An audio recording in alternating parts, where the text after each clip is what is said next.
नई सूरत हाल डेवलप हुई है पाकिस्तान में तहरीक अदम एतमाद के कामयाब होने के बाद से। इसमें सबके लिए कुछ ना कुछ अल्लाह ताला ने बेहतरी रखी है। अगर मैं पहले शुरू करूं पाकिस्तान तहरीक इंसाफ से, पाकिस्तान तहरीक इंसाफ के अपने लोग ये मानते हैं कि ये तहरीक अदम एतमाद के बाद जो बयानिया आया इमरान खान साहब का अमेरिकन साजिश वाला, इससे पहले तहरीक इंसाफ मकबूलियत में बहुत नीचे जा चुकी थी। जो माशी मसाइल थे, मईशत के इशूज़ थे, उसको लेकर सेलिंग जो थी वो आम बंदे तक पहुंचानी बहुत मुश्किल हो रही थी, परसेप्शन वाइज भी और ग्राउंड पे भी।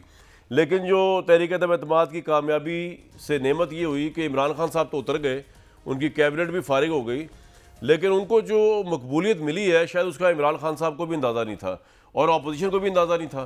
तो ये तो उनके लिए बहुत बरक़ात हो गई।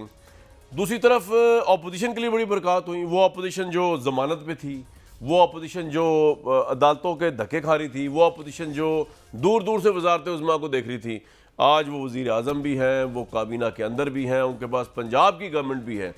इसको वो कहते हैं मकाफ़ात अमल कि जिस तरह नवाज शरीफ साहब को फारिग किया गया, वो कह रहे हैं इमरान खान साहब को फारिग किया गया और वो एक प्रोसेस, आइनी प्रोसेस के ज़रिए आगे।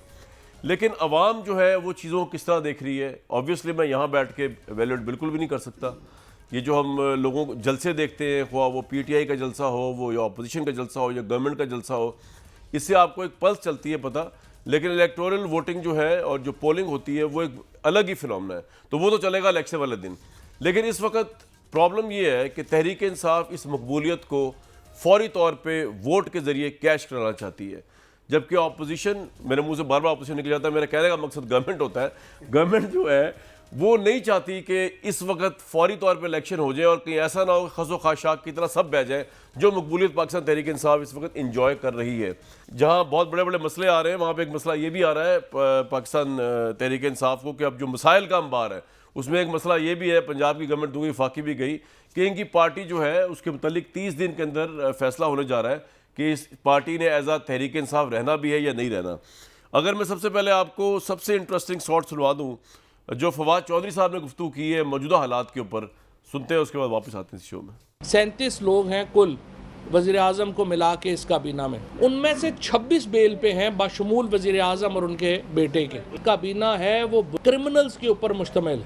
जज जो है FIA का, वो अगर मेरिट के ऊपर केस सुने तो हमारे वज़ीर आज़म तो जेल में होंगे। तो इसका क्या मतलब है कि हमारा काबीना का अगला इजलास जेल में होगा, कोर्ट रकबत में होगा। जो हमारे हेल्थ मिनिस्टर हैं उन्होंने जाते ही सुना है कि पिम्स हॉस्पिटल में कहा है पता मुझे भेजा करें। जो गवर्नर एक्टिंग लगा है सिंध में, वो मतलूब है इस वक्त एसिड केस में। लोगों की आंखों में खून उतरा हुआ है, मोहल्ले में निकलने के काबिल नहीं है इस वक्त। अवाम जो है वो इन लोगों से नफरत कर रही है। पाकिस्तान में इलेक्शन होने दें। पाकिस्तान की सोसाइटी जो है वो इस वक्त एक बिल्कुल सिविल वॉर के वर्ज के ऊपर है। आज पाकिस्तान में अगर गली मोहल्लों में लड़ाइयाँ नहीं हो रही हैं, खून नहीं बह रहा है, सिर्फ इमरान खान की और PTI के सब्र और तहम्मुल की वजह से नहीं बह रहा। अगर आप दीवार से लगाएंगे बहुत नुकसान होगा, और सबसे ज़्यादा नुकसान जो है उनको होगा जो दीवार से लगा रहे हैं। ये बड़ी मायने खेज गुफ्तगू है डॉक्टर साहब। अगर मैं ये जो फलसफा फवाद भाई हमेशा आपको पता है बात के तो वो है ना घुनी है जब बात करते हैं।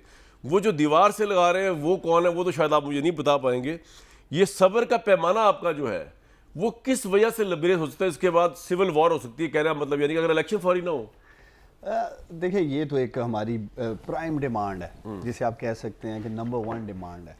लेकिन मैं ज़रा जो आप इंट्रो में कह रहे थे कि मैं अभी भी उसी फ्रेम ऑफ माइंड से हूँ कि शायद अपोजिशन और गवर्नमेंट मैं कह नहीं मैं अपनी बात कर सारे ही ऐसे हैं।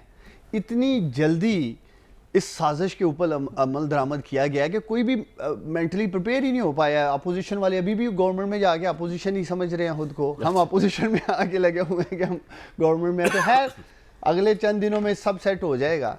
लेकिन देखें ये भी एक हकीकत है। हम ये कहते हैं कि अगर ठीक है जी पार्टी फंडिंग, फॉरेन फंडिंग, जो भी ये कहते हैं, तो PMLN डॉक्टर साहब मेरा पहला एक सवाल ये है कि ये जो है ना बार बार ये कहा जा रहा है कि सब्र का पैमाना लबरेज ना किया जाए, इसका मतलब ये ना कि इलेक्शन फौरी करा दी जाए। हाँ इसमें लेकिन मेरा उससे अगला सवाल ये है कि अगर इलेक्शन फौरी नहीं होते, क्योंकि इस वक्त तो उज़्मा बुखारी साहबा की गवर्नमेंट के पास अगर आप तहरीक अदम एतमाद या कोई और लेके नहीं आता शहबाज शरीफ साहब पे, अगस्त 2023 तक राइट है इन असेंबलियों का। आप माने ना माने आपने इस्तीफा दे दिया, वो आप ठीक कह रहे हैं, सब आपने रिजाइन करके। ये अगर नहीं करते तो फिर आप क्या करेंगे? देखिए कामरान, ये अगर क्यों नहीं करते, इसलिए कि जिस तरह अगर नहीं करते तो आप क्या करेंगे? हम तो अवाम में ही रहेंगे, हम तो सड़कों में ही रहेंगे। अभी कल इंशाल्लाह मेरे कप्तान, मेरे लीडर इमरान खान अगला लाहिल अमल रखेंगे कौम के सामने। हम तो अवाम में ही रहेंगे, हम कहीं नहीं जाने वाले, हम गए ही अवाम में हैं। और दूसरा देखें, जो इकॉनमी का हशर पिछले 4 हफ्तों में हुआ है, आपके फॉरेन रिजर्व्स 1/4 हिस्सा तो ख़त्म हो गया। और अगर मज़ीद 2 माह यही कैबिनेट और जिस तरह फवाद चौधरी बात कर रहे थे या जिस तरह ये मामला को लेके आगे बढ़ रहे हैं, ये मुल्क चला ही नहीं सकते। फैसले कैसे होंगे? जब देखें ना, कैबिनेट जिस तरह बनाई गई है, 10 रोज़ में तो कैबिनेट इस मुल्क की बनी है, जो की डिसीजंस हैं वो किस तरह लिए जाएंगे? तो इसलिए इनके पास भी कोई ऑप्शन नहीं है। डॉक्टर साहब, अगर इन्होंने आपको थका दिया ना गवर्नमेंट ने, तो फिर आप क्या करेंगे? थकने वाले नहीं हैं, अवाम थक जाएगी, कितने जल्द से मैं करेंगे? कामरान आपको 2017 में ले जाता हूँ, एक पिनामा लीक्स भी आई थी। अगर मेरा लीडर उस वक्त लीड नहीं करता, उस सारे लॉकडाउन, आपको सारा याद होना चाहिए, 2018-17 हम तो सड़कों में ही रहे थे। अदरवाइज तो वो पिनामा भी मुकमका हो गया हुआ था, जो इनकी एक नूरा कुछ थी। अब तो पाकिस्तानी अपनी आंखों से देख रहे हैं। यही नारे लगाते थे इमरान जरदारी भाई भाई, और कैबिनेट में इकट्ठे बैठे हुए हैं, और कौम को यही ये चूरन भेजते थे कि शायद जरदारी साहब इनके साथ मिले हुए हैं। और अब फाइनली देख लें कहाँ आ गए।